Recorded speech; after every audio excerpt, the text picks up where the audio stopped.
ৰায়পুৰত প্ৰশাসনীয় সংস্কাৰ আৰু ৰাজহুৱা অভিযোগ বিভাগৰ আঞ্চলিক সন্মিলনত বক্তা তথা সমল ব্যক্তিৰূপে নলবাৰী জিলা আয়ুক্ত বৰ্ণালী ডেকা।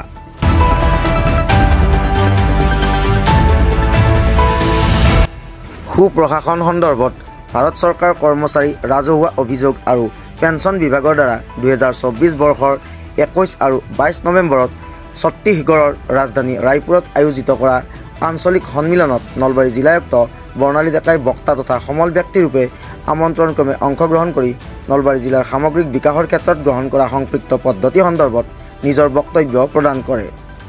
দুদিনীয়াকৈ আয়োজিত উক্ত অনুষ্ঠানত কেইবাগৰাকীও মন্ত্ৰী তথা উচ্চপদস্থ বিষয়া কৰ্মচাৰী উপস্থিত থাকে। নলবাৰী জিলা আয়ুক্ত ডেকাই ৰায়পুৰ আৰু সমগ্ৰ দেশৰ জ্যেষ্ঠ বিষয়া আঞ্চলিক বিষয়া আদিৰ সন্মুখত জিলা প্ৰশাসনত মহিলা নেতৃত্বৰ ওপৰত নিজৰ বক্তব্য উপস্থাপন কৰে।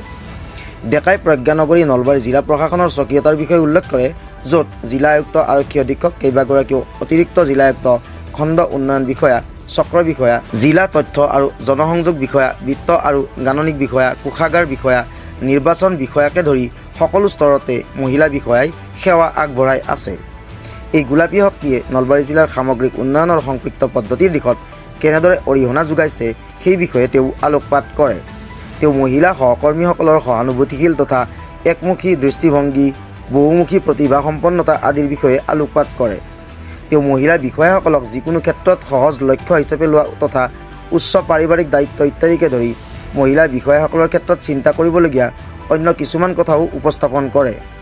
তেওঁ নিজৰ বক্তব্যত তৃণমূল পৰ্যায়ৰ পৰিৱৰ্তনৰ ক্ষেত্ৰত নেতৃত্ব দিয়া তথা উন্নয়ন আৰু উদ্যমিতাৰ বাহক হিচাপে পালন কৰা মহিলা আত্মসহায়ক গোটসমূহৰ ভূমিকাকো প্ৰশংসা কৰে। উল্লেখ্য যে নলবাৰী জিলা আয়ুক্ত বৰ্ণালী ডেকাই শক্তিশালীভাৱে ৰেখাকৃত কৰা প্ৰজ্ঞানগৰী গোলাপী শক্তিৰ স্বকীয়তাই অধিৱেশনত অত্যন্ত সমাদৰ লাভ কৰে। অতুল ভূঞাৰ প্ৰতিবেদন, প্ৰতিবেদক লাইভ।